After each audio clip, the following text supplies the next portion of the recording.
저녁 7시였습니다. 경기도 수원, 작은 아파트 거실. 김영자 씨는 오늘도 혼자였습니다. 올해 70살입니다. 아이들은 다 떠났고 남편은 3년 전 먼저 갔습니다. TV는 켜져 있었지만 소리만 있었고 그 소리가 오히려 방의 고요함을 더 크게 느끼게 했습니다. 창밖으로 저녁 노을이 번지고 있었습니다. 붉고 고운 하늘이었습니다. 누가 봐도 예쁜 하늘이었습니다. 그런데 이상하게도 그 아름다운 하늘이 가슴을 더 무겁게 눌렀습니다. 예쁜 걸 보면서도 같이 예쁘다고 말할 사람이 없다는 것. 이 하늘을 나 혼자만 보고 있다는 것. 영자 씨는 오래된 소파에 앉아 두 손을 무릎 위에 포개고 창밖을 바라보다가 혼잣말처럼 이렇게 중얼거렸습니다. 나는 지금까지 누구로 살았을까? 아내로, 엄마로, 며느리로, 할머니로.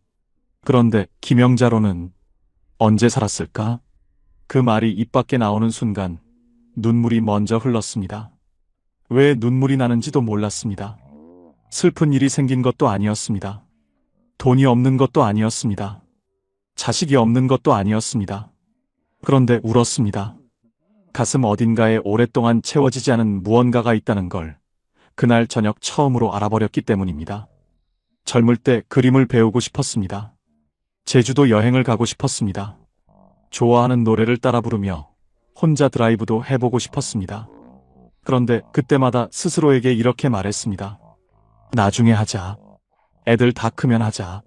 남편 퇴직하면 같이 가자. 그 나중이 왔습니다. 애들은 다 컸고 시간도 생겼습니다. 그런데 막상 나를 위해 살아도 된다는 순간이 왔는데 정작 내가 뭘 좋아하는지 모르겠는 것입니다. 평생 가족을 위해 살다 보니 나 자신이 어느새 사라져 있었습니다. 지금 이 이야기가 남의 이야기처럼 들리지 않는 분이 계십니까? 창밖을 바라보다 이유도 없이 눈물이 났던 적이 있으십니까? 분명히 가진 것이 있는데도 뭔가 텅 빈 것 같은 느낌. 평생을 열심히 살았는데 정작 나는 어디 있나 싶은 느낌. 오늘 그 공허함의 정체를 말씀드리겠습니다. 그리고 그것을 채우는 5가지를 함께 살펴보겠습니다. 그 5가지는 큰돈도, 효도하는 딸도, 오래된 친구도 아닙니다. 바로 나 자신을 잃지 않는 것입니다.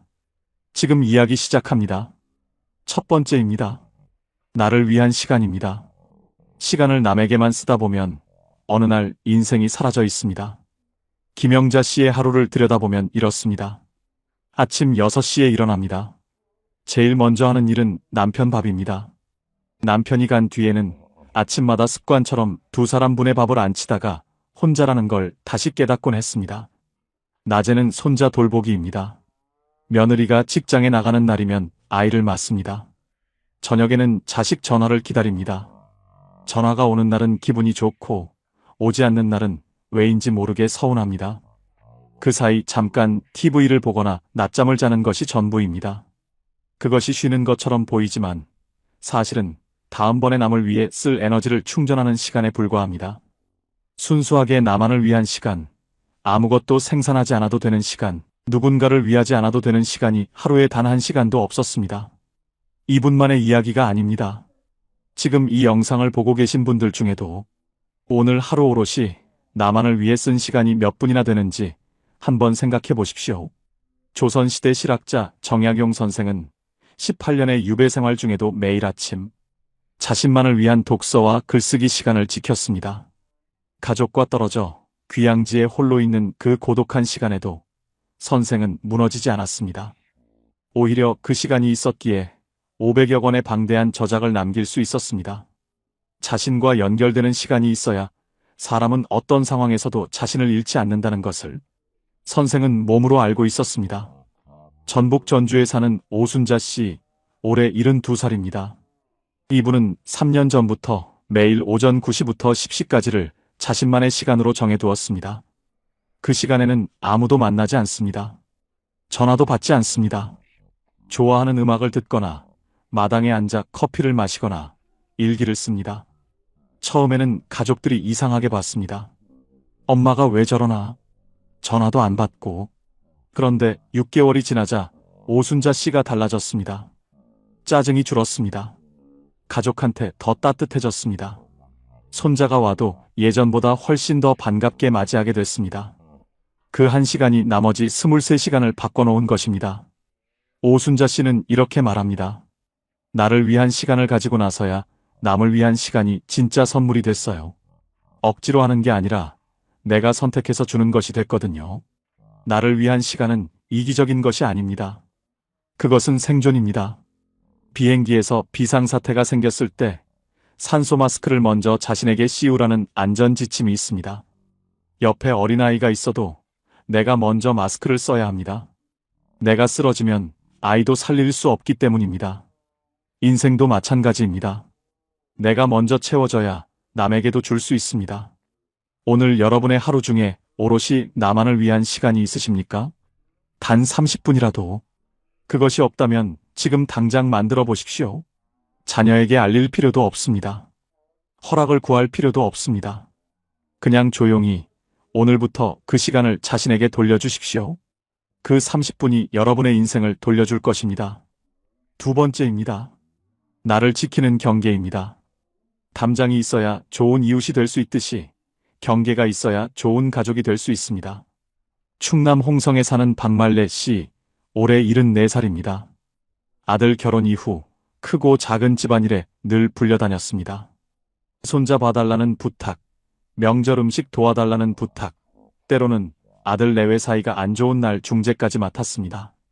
박말래 씨는 싫은 소리 한 번 못하고 다 들어주었습니다.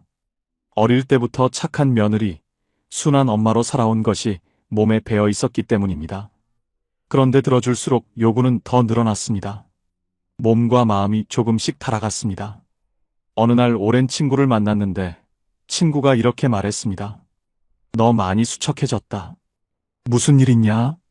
그날 박말래 씨는 처음으로 속에 있던 말을 꺼냈습니다. 나는 언제부터 그 집 가정부가 된 건지 모르겠어. 그러면서도 거절을 못하겠더라고. 심리학에서는 이것을 경계 붕괴라고 합니다. 상대방의 필요를 채워주는 것이 오랜 습관이 되어버려 정작 내 필요를 인식조차 못하게 되는 상태입니다. 가족을 사랑하기 때문에 시작된 헌신이 어느 순간 자신을 소진시키는 의무가 되어버린 것입니다. 그런데 경계를 세운다는 것은 상대를 밀어내는 것이 아닙니다. 내가 줄 수 있는 것과 줄 수 없는 것을 명확히 하는 것입니다. 사랑은 무한정 줄 수 있지만 체력과 마음의 에너지는 유한합니다. 그 유한한 것을 지키는 것이 경계입니다. 박말래 씨는 3년 전 용기를 내어 며느리에게 처음으로 이런 말을 했습니다. 나도 이제 매주 손자 보는 건 몸이 힘들어. 격주로 하는 건 어때? 며느리가 처음에는 서운해했습니다. 시어머니가 왜 저러시지 싶었겠지요. 그런데 한 달이 지나자 분위기가 달라졌습니다. 격주로 오는 박말래 씨가 이전과 완전히 달라 보였기 때문입니다. 전에는 지쳐서 소파에 기대어 TV만 틀어줬다면 이제는 손자와 함께 마당에 나가 놀고 그림책도 읽어주게 됐습니다. 손자가 할머니 온다는 날을 손꼽아 기다리기 시작했습니다. 며느리가 나중에 조심스럽게 이렇게 말했습니다. 어머니가 요즘 훨씬 밝으세요. 얼굴도 좋아지셨고요. 경계가 관계를 살린 것입니다. 박말래 씨는 말합니다. 예전엔 억지로 주는 사랑이었어. 지금은 내가 원해서 주는 사랑이야. 그 차이가 얼마나 큰지 이제야 알겠어. 지금 여러분 주변에 경계가 필요한 관계가 있으십니까? 그 경계를 세우는 것이 냉정한 것이 아니라 지혜로운 것임을 기억해 주십시오. 내가 먼저 지켜져야 누군가를 진심으로 사랑할 수 있습니다. 세 번째입니다. 흔들리지 않는 자존감입니다. 자식이 아닌 나로 사는 것. 그것이 노년의 가장 단단한 뿌리입니다. 경북 안동에 사는 이복희 씨, 올해 68살입니다. 이분은 50대 후반까지 자녀의 성적과 취업, 결혼에 자신의 성공을 연결지어 생각했습니다. 자식이 좋은 직장에 들어가면 내가 잘 키운 것, 그렇지 않으면 내가 잘못 키운 것. 자식이 전화를 안 하는 날은 우울했고 명절에 손자가 다른 할머니와 더 친한 것 같으면 밥맛이 없었습니다. 며느리가 자신을 어떻게 생각하는지가 늘 신경 쓰였고 동네 사람들이 우리 집 아들에 대해 어떻게 말하는지가 귀에 걸렸습니다. 자존감의 뿌리가 나 자신이 아니라 온통 타인의 반응에 있었기 때문입니다. 이런 삶은 고됩니다. 자신이 통제할 수 없는 것에 행복이 달려 있으니 늘 불안하고 늘 흔들립니다. 예순이 넘어 복지관 상담실에서 처음으로 이런 질문을 받았습니다. 선생님, 자식과 상관없이 선생님 자신은 어떤 사람입니까? 이복희 씨는 그 질문 앞에서 오래 침묵했다고 합니다. 무릎 위에 놓인 손이 살짝 떨렸다고 합니다. 자식과 상관없는 나. 그런 나를 생각해 본 적이 단 한 번도 없었던 것입니다. 60해를 살면서 단 한 번도. 그날 이후 이복희 씨는 조금씩 달라지기 시작했습니다. 자식의 전화가 없어도 오늘 나는 괜찮은 하루를 보냈는가를 기준으로 삼기 시작했습니다. 작은 화분을 드리고 좋아하는 라디오 프로그램을 틀고 혼자 먹는 밥상을 조금 더 예쁘게 차리기 시작했습니다. 밥그릇 옆에 젓가락을 가지런히 놓는 것만으로도 나를 대접하는 느낌이 들었습니다. 그리고 어느 날 저녁 냄비에 물을 올리면서 처음으로 이런 생각이 들었다고 합니다. 나를 위해 밥을 짓는다. 나쁘지 않은데? 자식이 아닌 나로 살기 시작한 것입니다. 보건복지부 2023년 노인 실태 조사에 따르면 우리나라 65세 이상 어르신 중 스스로의 삶에 대한 만족감이 낮다고 응답한 비율이 절반을 웃돌았습니다. 그 가장 큰 원인은 건강 문제도 경제 문제도 아니었습니다. 나 자신에 대한 가치감, 즉 자존감이 낮다는 것이었습니다. 자존감이 낮은 어르신들은 고독감과 우울감을 더 심하게 느끼고 건강 회복도 더 더딘 것으로 나타났습니다. 노년의 자존감은 성취에서 오지 않습니다. 훌륭한 자식을 키웠는가, 재산을 많이 모았는가, 사회적으로 인정받았는가, 이런 것에서 오지 않습니다. 지금 이 순간 나는 충분히 괜찮은 사람이라는 조용하고 흔들리지 않는 확신에서 옵니다. 그 확신은 누가 만들어주지 않습니다. 자식도 며느리도 친구도 만들어주지 못합니다. 오직 스스로 만들어가는 것입니다. 오늘 여러분은 자식이나 가족의 반응과 상관없이 스스로를 괜찮은 사람이라고 느끼고 계십니까? 오늘 하루가 초라하게 느껴지더라도 지금 이 자리에 살아 앉아 있다는 것 자체가 이미 대단한 일입니다. 네 번째입니다. 몸과 마음의 건강입니다. 건강이 무너지면 모든 게 무너집니다. 나를 아끼는 것은 사치가 아닙니다.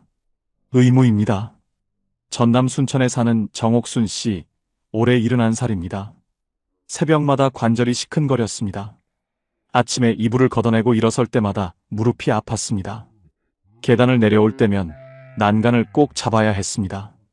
그런데 병원에 가지 않았습니다. 자식한테 말하면 걱정할까봐, 돈 쓰는 게 미안해서 그냥 파스 붙이고 버텼습니다. 혈압이 높다는 이야기를 들었는데도 약을 제때 먹지 않았습니다. 바쁘다는 핑계로, 귀찮다는 이유로, 그리고 솔직하게 말하자면 나를 위해 돈을 쓰는 것이 왠지 미안했기 때문입니다. 나이 들면 다 그런 거 아닐까 싶었습니다. 그러다 67되던 여름 갑자기 쓰러졌습니다. 다행히 큰일은 아니었지만 병원 침대에 누워 천장을 바라보며 이런 생각이 들었다고 합니다. 내가 건강을 잃으면 가족한테 짐이 되는구나. 내가 나를 챙기는 것이 결국 가족을 위하는 것이었는데 신체 건강만이 아닙니다. 마음의 건강도 마찬가지입니다. 많은 어르신들이 몸은 병원에 가면서 마음은 병원에 가지 않습니다.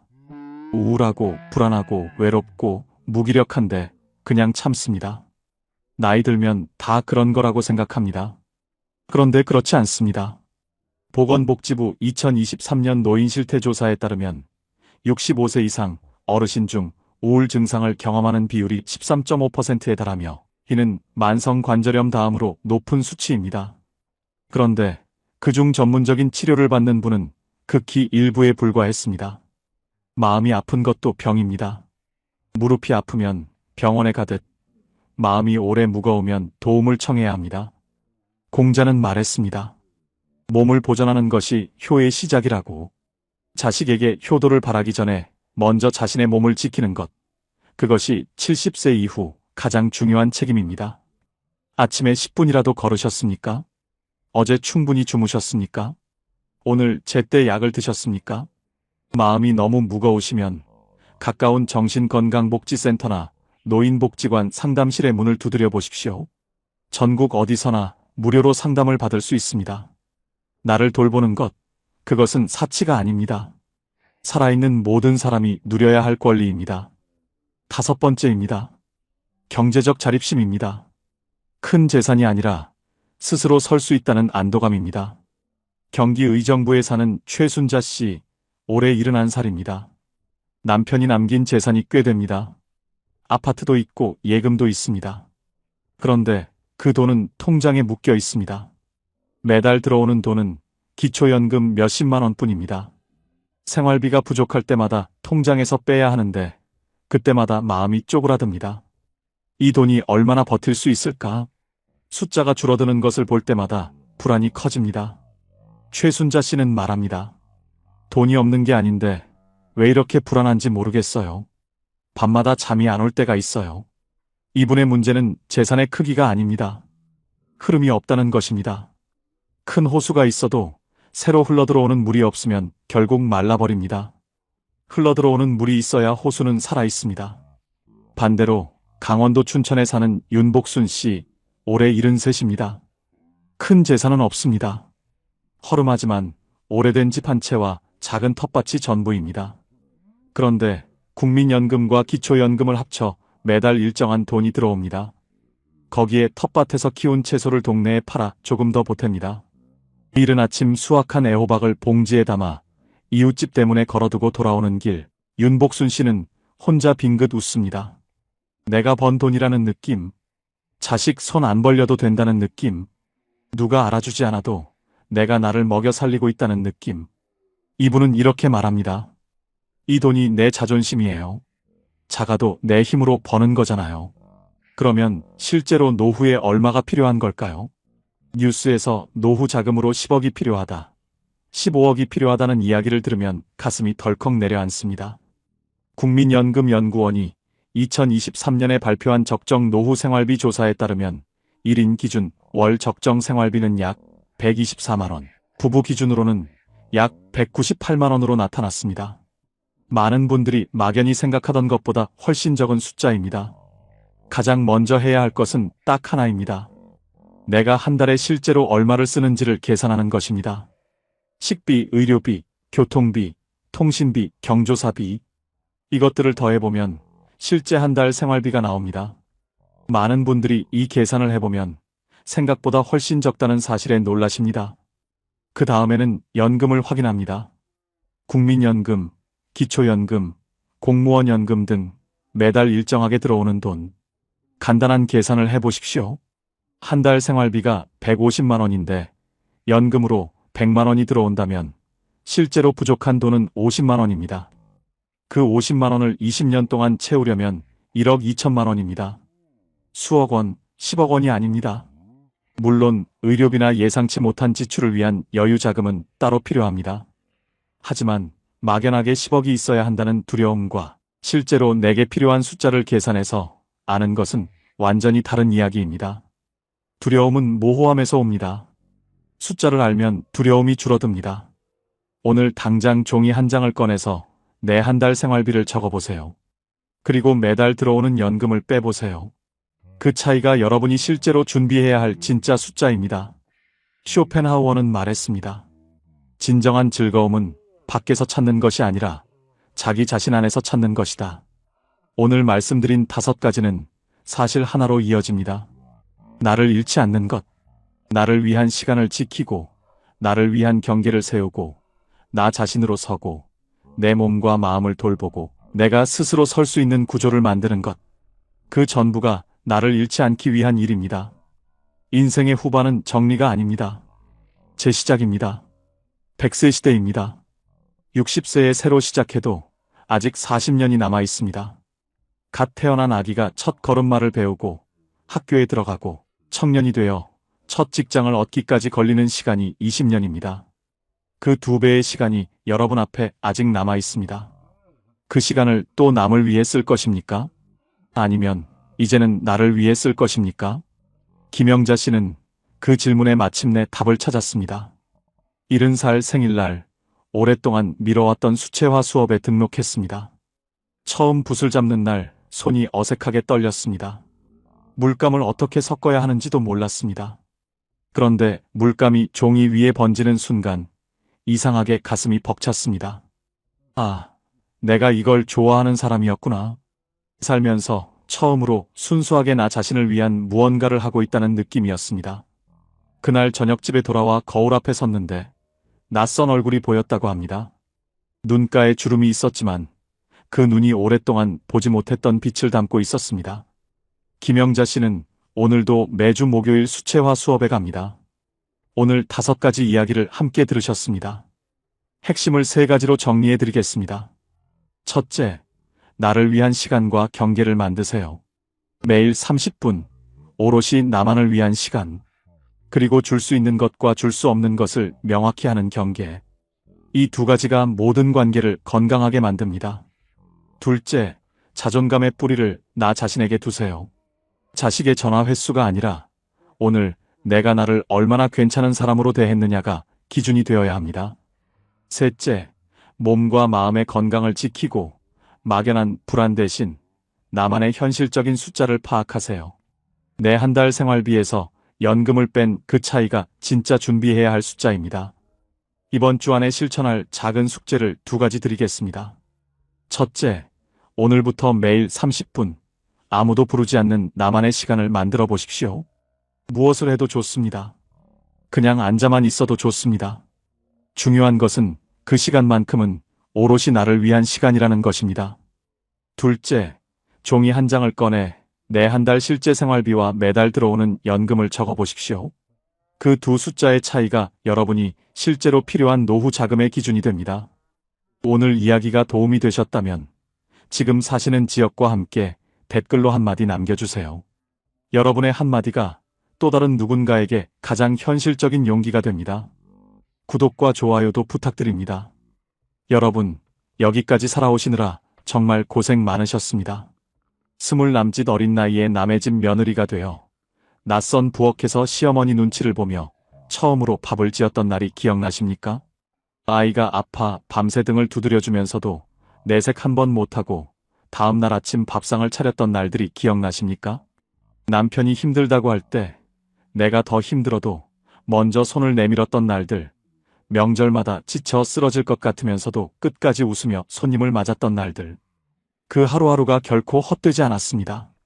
그 모든 날들이 쌓여 지금 이 자리에 여러분이 됐습니다. 묵묵히 버텨온 그 시간 전부가 이미 충분히 존중받아야 할 인생입니다.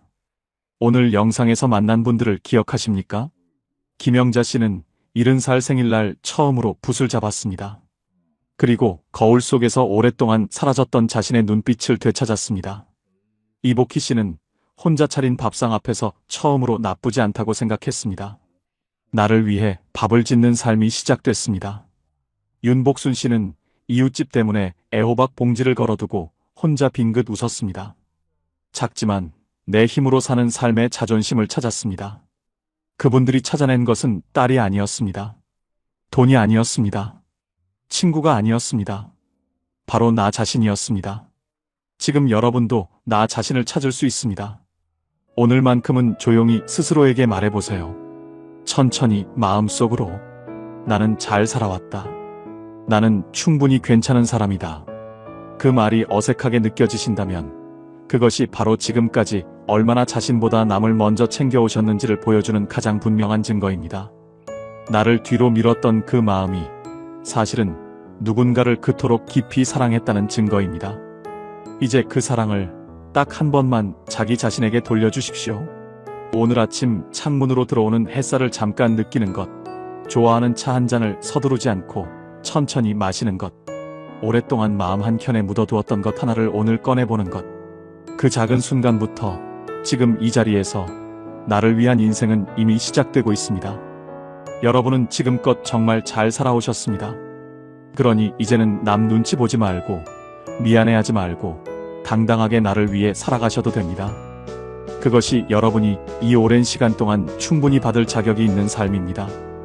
여러분의 내일은 오늘보다 반드시 더 따뜻하고 빛날 것입니다. 지금까지 황금노후였습니다.